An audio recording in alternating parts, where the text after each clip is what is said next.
So if you have known me for more than a minute, then you have known me to get my knickers knotted on more than one occasion around issues of snow clearing in our cities. And it's been a topic of conversation again lately. And it led me to an email that I received from a fellow that listens and had seen some of the activity on social media around snow clearing in our cities. And he said, hey, did you know that there's a company locally that creates permeable pavement that might just be a part of a solution to this problem? And I thought, wait a minute, what? Permeable pavement? How? And, you know, then the curiosity gets the best of me and I have to learn more. And so to tell us more is the CEO of Stormflow Surfacing, Becky Shaw, who joins the show. Becky, good afternoon. Hi, Mike. How are you? I'm doing very well, thank you. How are you? Great. Glad to hear it. Tell me about Stormflow Surfacing. What is it that you make? What do you do? Sure. It's a permeable alternative to concrete and asphalt, and it's made from recycled tires. So the difference is that all of our hard surfacing in the cities doesn't allow water to go back to the water table. Instead, it quickly goes to storm drains. Yeah, and I've heard this before, particularly in conversations around how we have built cities, how we can build them better. So what are the advantages if we were to, you know, apply this permeable pavement instead of what we've long been using in concrete, asphalt, et cetera? Sure, and we're never going to replace roadways, but we're talking about pathways, sidewalks, driveways. And so the difference is that with our product, because it's made from recycled tires, we have a slip resistance. But also when you're letting that water go through, I mean, today is a freezing day, but we've had so many freeze thaws this winter. You don't get that ice buildup because the water goes through instead of just sitting on the surface and becoming ice the next day. So where might this application work best? Is it, you obviously, you're absolutely right. I don't think anybody expects us to replace all roadways with something like this. But around our own homes, are we talking driveways, garden paths, et cetera? Yeah, exactly. And so we've been working with the University of Waterloo and the Center for Pavement and Transportation Technology and the Civil Engineering on research. And we've been looking at commercial parking because we do currently use it for residential parking, pathways. We did a nice pathway for Trinity Village in a courtyard there, if you're familiar with the seniors' residence. But yeah, those are typical use cases: is sidewalks, pathways, and driveways. What does it take, Becky, to kind of get municipalities more on board with this? I suspect the work with UW is at least a part of that. Yes, for sure, and part of it is education, right? So you can see that the cities, Kitchener and Waterloo, for instance, are offering stormwater credit to people to put in permeable driveways. So part of it is educating people in why this matters. So, I mean, that's the big piece, is that we can't just continue to have water quickly go to undersized storm drains. As the cities grow, the stormwater drains are undersized. And it's untreated when it goes into the Grand River most of the time. In City of Toronto, it's actually combined with sewer.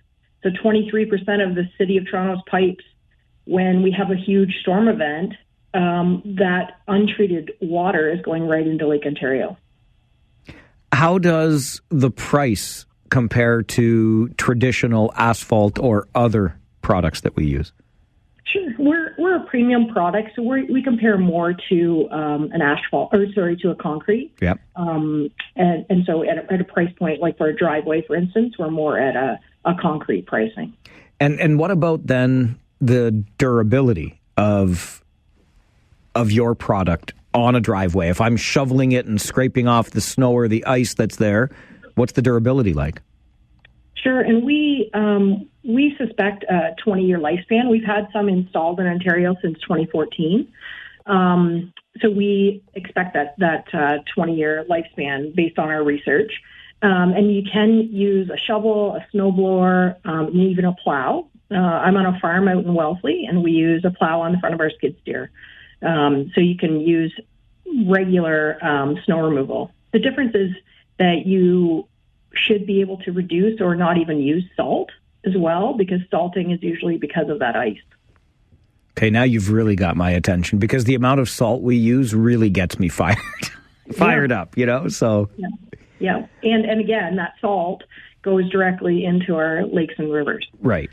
So yeah, it's pretty mind blowing when you think about just where stormwater goes, and sometimes you're like, why are people not picketing on the streets? Because this is our water, and most of our water is actually groundwater in Waterloo region, but we're not recharging that groundwater when we have to go quickly to the Grand River.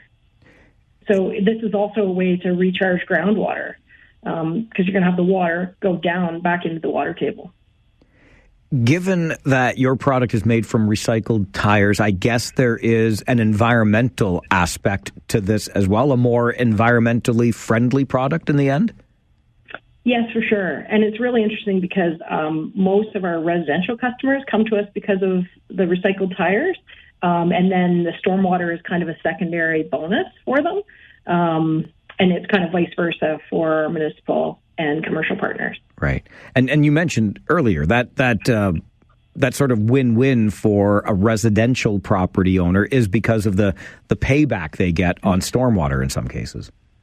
Yeah, for sure. So Kitchener and Waterloo both do offer that stormwater credit. In Kitchener, for instance, they actually say it's up to 45% of your monthly stormwater utility fee. So it's not going to pay for the driveway, but it is, something that they're going to get back. What led you into this work, Becky? It's interesting. We built a home on a family farm out in Wellesley, and we needed a parking pad. And I wanted something. We built a straw bale home, so we were looking for something environmentally friendly, and we didn't want asphalt, and we didn't want to wait for concrete.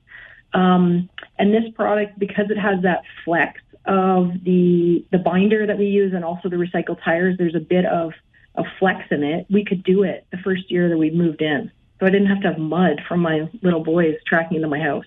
I like it. It's everybody's parental concern right there, right? Problem solved on that score as well. Yeah. I can't help but think when we talk about the permeable nature of this and the stormwater, et cetera, there's also got to be a reduced impact or a reduced chance of flooding if we're using this. Yeah, that's why the cities are really pushing this as well, is because, again, if our whole thought on rainwater is that it quickly goes into the river is going to flood. So if we can recharge water table and keep more rainwater kind of where it falls, that eventually is going to help us on flooding as well. So that's why cities, Mississauga is doing this, Ottawa is doing this, other cities across Ontario are offering these stormwater credits, because they're trying to get individuals to help. I think it's incredibly innovative. Where can we learn more about Stormflow Surfacing, Becky? So you can go to our website, stormflowsurfacing.ca, and check that out. And we have lots of information. We have local installers for the residential. And then we're working, like I said, on other commercial opportunities. We've have lots of installs that we've done between the GTA and Waterloo region, and we're actually Stratford-based company. So we've done lots of installs locally and lots of things that people can see. I was glad to be made aware of this, and really appreciate your time on the show this afternoon. Thanks for being here. Thanks so much, Mike. Have a great day. You too. Bye-bye. Bye. Becky Shaw is the CEO of Stormflow Surfacing. Just imagine that. A permeable driveway. Stormflowsurfacing.ca.